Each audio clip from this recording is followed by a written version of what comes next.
Hello all, ഇന്ന് ഞാൻ നിങ്ങൾക്ക് പറഞ്ഞു തരാൻ പോകുന്നത് നമ്മുടെ ഓവറോൾ ബോഡിയുടെ സ്കിൻ ഇംപ്രൂവ് ചെയ്യാനായിട്ടുള്ള ഒരു ബോഡി സ്ക്രബാണ്. ഇത് നമ്മുടെ സ്കിന്നിനെ ഹെൽത്തി ആക്കാനും സ്കിൻ ടോൺ ഇംപ്രൂവ് ചെയ്യാനും പിന്നെ സൺ ടാൻ വരെ മാറ്റാനായിട്ട് സഹായിക്കുന്നു. ഈ സ്ക്രബ് യൂസ് ചെയ്തതിന് ശേഷമുള്ള റിസൾട്ടാണ് ഈ വീഡിയോയിൽ ഇപ്പോൾ കാണിക്കുന്നത്. ഈ സ്ക്രബ് ഇടത് കൈയിലാണ് യൂസ് ചെയ്തിരിക്കുന്നത്. അപ്പോൾ നിങ്ങൾക്ക് വലത് കൈയായിട്ട് കമ്പയർ ചെയ്ത് നോക്കുമ്പോൾ കുറച്ചും കൂടിയും ലൈറ്റായിട്ടും ബ്രൈറ്റായിട്ടും ഇടത് കൈ കാണുന്നുണ്ട്, കണ്ടില്ലേ? അപ്പോൾ അത്രയും എഫക്റ്റീവാണ് ഈ സ്ക്രബ്. ഇത് യൂസ് ചെയ്താൽ ഉടനെ തന്നെ നമുക്ക് അതിൻ്റെ റിസൾട്ട് കാണാൻ സാധിക്കും. ഈ സ്ക്രബിൽ യൂസ് ചെയ്തിരിക്കുന്നത് എല്ലാം നാച്ചുറൽ ഇൻഗ്രീഡിയൻസ് ആണ്. അപ്പോൾ നിങ്ങൾക്ക് ഈവൻ ഫേസിൽ അപ്ലൈ ചെയ്യാം കേട്ടോ. അത്രയും സേഫ് ആയിട്ടുള്ള ഒരു ബോഡി സ്ക്രബാണ് ഇത്. നിങ്ങൾ ഒരു 2 ആഴ്ച യൂസ് ചെയ്താൽ നിങ്ങളുടെ സ്കിന്നിൽ നല്ല അമേസിങ് റിസൾട്ട്സ് ആയിരിക്കും കാണാൻ സാധിക്കുക. ഒരു കാര്യം നോട്ട് ചെയ്യണം, ഇത് സ്ക്രബ് ആയതുകൊണ്ട് നിങ്ങൾ ആഴ്ചയിൽ ഒരു 2 പ്രാവശ്യമൊക്കെ യൂസ് ചെയ്താൽ മതി കേട്ടോ. അപ്പോൾ നമുക്കിതെങ്ങനെ ഉണ്ടാക്കാമെന്ന് നോക്കാം.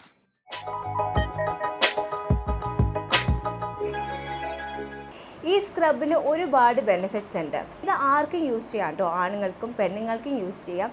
പിന്നെ ഇതിനൊരു സ്പെഷ്യാലിറ്റിയും കൂടിയുണ്ട്. കുറച്ച് നാളുകൾക്ക് മുന്നേ ഒരു വീഡിയോയിലൂടെ നമ്മുടെ മൂവി സ്റ്റാർ പ്രിയങ്ക ചോപ്ര ആളുടെ സ്കിന്നിൻ്റെ രഹസ്യം ആളുടെ അമ്മയും മുത്തശ്ശിയും പറഞ്ഞു കൊടുത്ത ഹോം റെമഡീസ് ആണെന്ന് പറയുകയുണ്ടായിരുന്നു. അപ്പോൾ ആൾ യൂസ് ചെയ്യുന്ന ബോഡി സ്ക്രബാണ് ഇന്ന് നമ്മൾ ട്രൈ ചെയ്യാൻ പോകുന്നത്. സോ ഇന്ന് ഈ വീഡിയോയിൽ എന്നെ അസിസ്റ്റ് ചെയ്യാൻ വന്നിരിക്കുന്നത് എൻ്റെ കസിൻ രവീനയാണ്. രവീനെ കണ്ടിട്ട് ആരും ഞെട്ടരുത് കേട്ടോ. ഇത് 10ാം ക്ലാസ്സിൽ പഠിക്കുന്ന പെൺകുട്ടിയൊന്നുമല്ല. ആക്ച്വലി ബി എഡിന് പഠിക്കുകയാണ്. ഓൾമോസ്റ്റ് പഠിത്തം തയ്യാറായില്ലേ? കഴിഞ്ഞു. ഇനിയിപ്പോൾ ടീച്ചിങ് ജോബിന് വേണ്ടി ആൾ CV ഒക്കെ അപ്ലൈ ചെയ്തിരിക്കുകയാണ്. അപ്പോൾ ആളാണ് ഇന്ന് എന്നെ സഹായിക്കാനായിട്ട് വന്നിരിക്കുന്നത്. സോ ഈ സ്ക്രബ് ഇതിൽ യൂസ് ചെയ്യുന്ന ഇൻഗ്രീഡിയൻസ് നമുക്ക് ഏതൊരു മാർക്കറ്റിലും വളരെ ഈസിലി കിട്ടാവുന്നതാണ്. സോ ഇതിൻ്റെ ഇൻഗ്രീഡിയൻസ് എന്തൊക്കെയാണെന്ന് നമുക്ക് നോക്കാം. ആദ്യമായിട്ട് വേണ്ടതാണ് കടലമാവ്. കടലമാവ് വളരെ നല്ലതാണ്. ഇത് നമ്മുടെ സ്കിൻ ടാനിങ് ഉണ്ടല്ലോ, അത് മാറ്റാനായിട്ട് സഹായിക്കും. സോ മെയിനായിട്ട് എനിക്ക് ഇത് വളരെ അലർജിക്കാണ്. എനിക്കിത് തീരെ യൂസ് ചെയ്യാൻ പറ്റില്ല, തൊടാൻ വരെ പറ്റില്ല. അപ്പോൾ അതുകൊണ്ടാണ് ഞാൻ രവീനെ ഇവിടെ കൊണ്ടുവന്നിരിക്കുന്നത്. കാരണം രവീനയ്ക്ക് ഒരു പ്രോഡക്ട്സിനോട് അലർജി ഇല്ല. എന്തെങ്കിലും അലർജി ഉണ്ടോ? ഇല്ല, എല്ലാ ആൾക്കും ഒരു പ്രശ്നമില്ല. അപ്പോൾ അതുകൊണ്ട് ധൈര്യമായിട്ട് ഇത് എനിക്ക് ആളുടെ മേലിൽ അപ്ലൈ ചെയ്തിട്ട് പിന്നെ ആളാണ് നമുക്ക് റിവ്യൂ തരാൻ പോകുന്നത്, ഈ സ്ക്രബ് ആക്ച്വലി വർക്ക് ചെയ്യുന്നുണ്ടോ ഇല്ലേ എന്നൊക്കെ. ഓക്കെ, അപ്പോൾ ആദ്യം വേണ്ടത് 1 കപ്പ് കടലമാവ്. പിന്നെ നമുക്ക് ആവശ്യമായിട്ടുള്ളത് ചന്ദനത്തിൻ്റെ പൗഡറാണ്, സാൻഡൽവുഡ് പൗഡർ.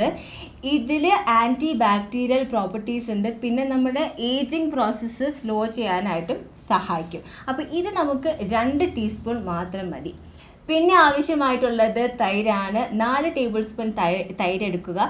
തൈര് നമ്മുടെ സ്കിന്നിനെ മോയ്സ്ചറൈസ് ചെയ്യാനായിട്ട് സഹായിക്കും. പിന്നെ വേണ്ടത് 1/2 നാരങ്ങയുടെ നീരാണ്. നാരങ്ങ നമ്മുടെ സ്കിന്നിനെ ലൈറ്റൻ ചെയ്യാനായിട്ട്, സ്കിൻ ടോൺ നല്ല ഇംപ്രൂവ് ചെയ്യാനായിട്ട് സഹായിക്കും. പിന്നെ പാലാണ്. പാല് നമ്മുടെ സ്കിന്നിനെ നറിഷ് ചെയ്യാനും പിന്നെ വളരെ ജെന്റ്ലി നമ്മുടെ സ്കിന്നിനെ എക്സ്ഫോളിയേറ്റ് ചെയ്യാനായിട്ട് സഹായിക്കും. എക്സ്ഫോളിയേറ്റിംഗ് എന്ന് പറഞ്ഞാൽ നമ്മുടെ സ്കിന്നിൻ്റെ ഡെഡ് സ്കിൻ സെൽസ് കളയാനായിട്ട് സഹായിക്കും. പിന്നെ വേണ്ടത് മഞ്ഞൾ. മായം കലർത്താത്ത മഞ്ഞൾ വേണം. നമ്മുടെ സാധാരണ മഞ്ഞളാണ്, കസ്തൂരി മഞ്ഞളല്ല കേട്ടോ പറയുന്നത്. നമ്മുടെ സാധാരണ മഞ്ഞൾ, അതൊരു പിഞ്ച് മതി, ഒരു നുള്ള് മഞ്ഞൾ മതി. ഇത്രയും ഇൻഗ്രീഡിയൻസ് മിക്സ് ചെയ്യുക, എന്നിട്ട് നമ്മുടെ സ്കിന്നിന് അപ്ലൈ ചെയ്യുക. അപ്പോൾ നമുക്ക് തുടങ്ങാമല്ലോ. ഓക്കെ, അപ്പോൾ എനിക്കിത് മിക്സ് ചെയ്യാൻ പറ്റില്ല. അപ്പോൾ ഓക്കെ, ആൾ ചെയ്യാന്നാണ്. മുഴുവനായിട്ടിടാലോ? മുഴുവനായിട്ട് ഇട്ടോ. 1 കപ്പ് കടലമാവ്. തൊടാൻ തന്നെ പറ്റില്ല കേട്ടോ, അത്രയും അലർജിക്കാണ് ഞാൻ. കടലമാവ് ചേർത്ത് ഭക്ഷണം വരെ എനിക്ക് കഴിക്കാൻ പറ്റില്ല.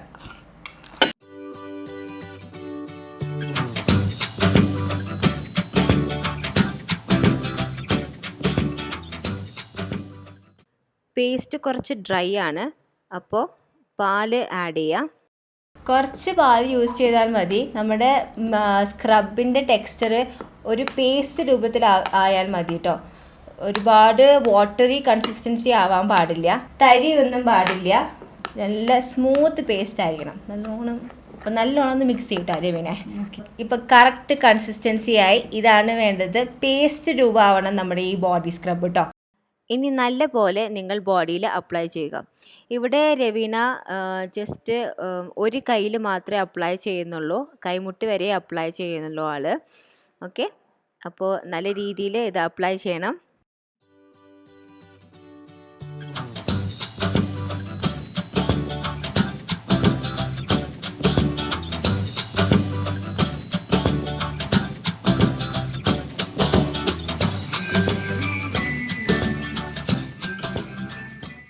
സോ അപ്ലൈ ചെയ്ത് കഴിഞ്ഞു.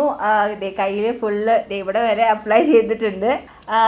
സോ ഒരു 15-20 മിനിറ്റ് വെയിറ്റ് ചെയ്താൽ മതി, അപ്പോഴേക്കും ഇത് ഡ്രൈ ആവും. അപ്പോൾ നമുക്കൊരു 15-20 മിനിറ്റ്സ് വെയിറ്റ് ചെയ്യാം. അപ്പോൾ സ്ക്രബ് നല്ലോണം ഡ്രൈ ആയിട്ടുണ്ട്. ഇനി ഇത് ഉരച്ച് കളയാം. നമ്മുടെ കൈവിരലുകളുടെ ടിപ്സ് യൂസ് ചെയ്തിട്ട് നല്ലോണം ഉരയ്ക്കുക. നഖങ്ങൾ യൂസ് ചെയ്യാൻ പാടില്ല കേട്ടോ. പിന്നെ ഉരയ്ക്കുമ്പോൾ നല്ല ശക്തിയായിട്ട് ഉരയ്ക്കുക കേട്ടോ. വെറുതെ ഉരച്ചാലൊന്നും ഈ സ്ക്രബ് അങ്ങനെ പോരില്ല. അത്യാവശ്യത്തിന് മാത്രം ഈ സ്ക്രബ് ഉരച്ച് കളഞ്ഞാൽ മതി. ബാക്കി വെള്ളം യൂസ് ചെയ്തിട്ട് കഴുകി കളയാം കേട്ടോ. വെള്ളത്തിൻ്റെ ടെമ്പറേച്ചർ ഒരു നോർമൽ റൂം ടെമ്പറേച്ചർ യൂസ് ചെയ്താൽ മതി.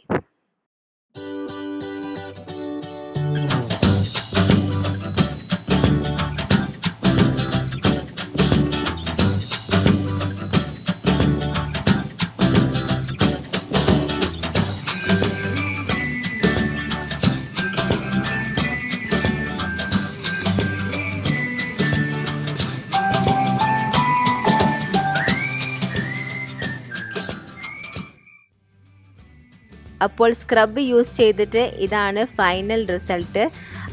ആളുടെ ഇടത് കൈയിലാണ് സ്ക്രബ് യൂസ് ചെയ്തത്. എനിക്ക് നല്ല ഡിഫറൻസ് തോന്നുന്നുണ്ട് വലതേ കൈയായിട്ട് കമ്പയർ ചെയ്ത് നോക്കുമ്പോൾ. നമുക്കിനി രവീനോട് ചോദിക്കാം. രവീന, എങ്ങനെയാണ് ഈ സ്ക്രബ് യൂസ് ചെയ്തിട്ട് എന്താണ് അഭിപ്രായം? അപ്ലൈ ചെയ്യുമ്പോൾ നല്ല കൂളിംഗ് ആണ്. അത് കഴിയുമ്പോൾ കുറച്ച് കഴിയുമ്പോൾ ആകെ ഭയങ്കര സുഖം തോന്നുന്നുണ്ട് നന്നായിട്ട്. ശരി, നല്ലൊരു കൂളിംഗ് എഫക്റ്റ് അല്ലേ? ഓക്കെ. അപ്പൊ ഇപ്പൊ സ്കിൻ എങ്ങനെയാണ്? സോഫ്റ്റ് ആണോ അതോ എന്തെങ്കിലും? ഫസ്റ്റ് ഒക്കെ എനിക്ക് ഡ്രൈ ആയപ്പോൾ കുറച്ച് ഒരു ഇത്തിരി ബുദ്ധിമുട്ടുണ്ടായിരുന്നു. പിന്നെ അത് കഴിയുമ്പോൾ നല്ല സോഫ്റ്റ് ആയിട്ട്. സ്ക്രബ് യൂസ് ചെയ്ത ഉടനെ തന്നെ ആ റിസൾട്ട് അറിയുന്നില്ല, സോഫ്റ്റ് ആയിട്ട് തോന്നുന്നു. ഈവൻ കളറും വ്യത്യാസമുണ്ട്. ഇപ്പൊ കണ്ടില്ലേ, ആളുടെ ഈ കൈയിലും ഈ കൈ കമ്പയർ ചെയ്ത് നോക്കിയാൽ ഇത് കുറച്ച് ലൈറ്റ് ആയിട്ടുണ്ട്. ക്യാമറയിൽ കറക്റ്റായിട്ട് കാണുന്നുണ്ടോന്ന് എനിക്കറിയില്ല, കുറച്ച് ലൈറ്റ് ആയിട്ടുണ്ട് ഈ ഭാഗം. സോ കണ്ടില്ലേ, ആളുടെ സ്കിന്നിൻ്റെ ഡെഡ് സ്കിൻ സെൽസ് പോകാനും പിന്നെ സ്കിൻ നല്ല സോഫ്റ്റും സ്മൂത്തും ആക്കാനായിട്ട് ഈ സ്ക്രബ് വളരെയധികം സഹായിച്ചിട്ടുണ്ട്. ശരിക്കും സോഫ്റ്റ് ആട്ടോ ആളുടെ കൈ. ഇപ്പോൾ ഈ കൈ ഞാൻ ടച്ച് ചെയ്ത് നോക്കുമ്പോൾ എനിക്ക് വ്യത്യാസം ശരിക്കും മനസ്സിലാവുന്നുണ്ട്. പിന്നെ ഈവൻ നിറം നല്ല വ്യത്യാസമായിട്ടുണ്ട് കേട്ടോ. അപ്പോൾ നിങ്ങളിത് ആഴ്ചയിൽ 2 ദിവസമൊക്കെ യൂസ് ചെയ്താൽ ഐ തിങ്ക് ഒരു 2 ആഴ്ചക്കുള്ളിൽ നിങ്ങൾക്ക് നല്ല റിസൾട്ട് ആയിരിക്കും കിട്ടുക. നല്ല സോഫ്റ്റും സ്മൂത്തും ബ്രൈറ്റ് ആയിട്ടുള്ള സ്കിന്നായിരിക്കും നിങ്ങൾക്ക് ഉണ്ടാവുക. അപ്പോൾ ഡെഫിനറ്റ്ലി ഇത് നിങ്ങൾ ട്രൈ ചെയ്ത് നോക്കണം. ട്രൈ ചെയ്തിട്ട് അതിൻ്റെ ഫീഡ്ബാക്ക് താഴെ കമൻറ്റ് സെക്ഷനിൽ എഴുതണം. എനിക്ക് കടലമാവിൻ്റെ അലർജി ഉള്ളത് കൊണ്ടാണ് എനിക്ക് സ്ക്രബ് യൂസ് ചെയ്യാൻ പറ്റാത്തത്. ഇനിയിപ്പോൾ നിങ്ങൾക്ക് ഈ സ്ക്രബിനോട് അലർജി ഉണ്ടോ എന്ന് അറിയാനായിട്ട് ജസ്റ്റ് കൈയിൻ്റെ ഈ ഭാഗത്തൊന്ന് അപ്ലൈ ചെയ്ത് നോക്കൂ കേട്ടോ. എന്നിട്ടൊരു 15-20 മിനിറ്റ്സിന് ശേഷം സ്കിൻ എന്തെങ്കിലും തടിച്ചു പൊന്തേ അങ്ങനെ എന്തെങ്കിലും ഉണ്ടെങ്കിൽ സ്ക്രബ് യൂസ് ചെയ്യാതിരിക്കാം. ഈ വീഡിയോ നിങ്ങൾക്ക് യൂസ്ഫുൾ ആയി എന്ന് വിചാരിക്കുന്നു. ഇഷ്ടപ്പെട്ടെങ്കിൽ ലൈക്കും ഷെയറും ചെയ്യാനായിട്ട് മറക്കരുത്. അപ്പോൾ അടുത്തൊരു വീഡിയോയിൽ പുതിയ ടിപ്പുമായി വീണ്ടും കാണാം. ബൈ.